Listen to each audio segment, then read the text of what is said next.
लोकसभा निवडणुकीच्या पहिल्या टप्प्यातील मतदारसंघांमध्ये आज प्रचाराचा शेवटचा दिवस।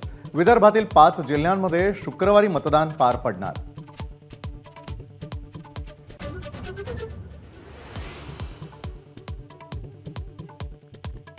आम्ही निधी देतोय, तुम्ही कचा बटन दाबा, नाहीतर हात आखडता घ्यावा लागेल।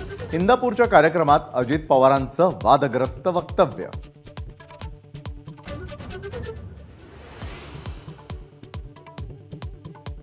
महायुतीच्या बारामतीमधल्या उमेदवार सुनेत्रा पवार उद्या अर्ज भरणार।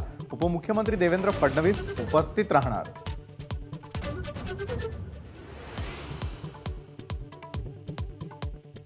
पंतप्रधान नरेंद्र मोदी आणि राज ठाकरे यांची मुंबईत एकत्र सभा होणार। अमित ठाकरे यांची अनौपचारिक गप्पांदरम्यान माहिती।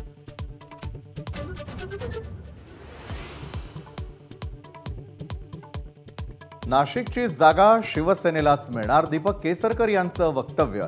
महायुतीचे प्रमुख नेते उद्या पत्रकार परिषद घेणार असल्याची देखील माहिती।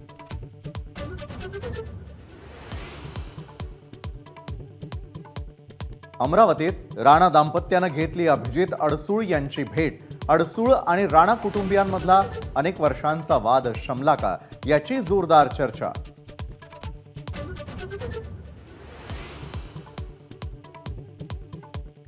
माढा लोकसभा निवडणुकीमध्ये नवा ट्विस्ट। उत्तम जानकर यांनी घेतली शरद पवारांची भेट। 19 एप्रिल रोजी भूमिका जाहीर करणार।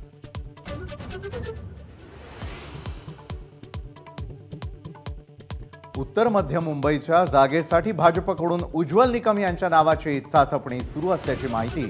आशिष शेलार यांनी नकार दिल्यानं भाजप उमेदवाराचा शोध घेत असल्याची चर्चा।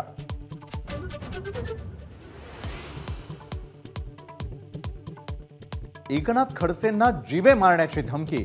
विविध देशांमधून धमकीचे 4 ते 5 फोन आल्याची खुद्द खडसेंकडून एबीपी माझाला माहिती।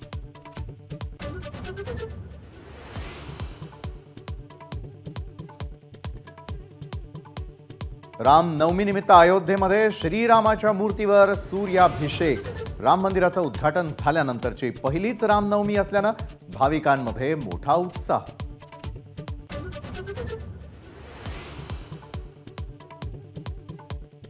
रामनवमी निमित्त नाशिकच्या काळाराम मंदिरात भक्तांची गर्दी। मुंबईच्या वडाळा भागातील मंदिरातही सकाळपासून रांगा।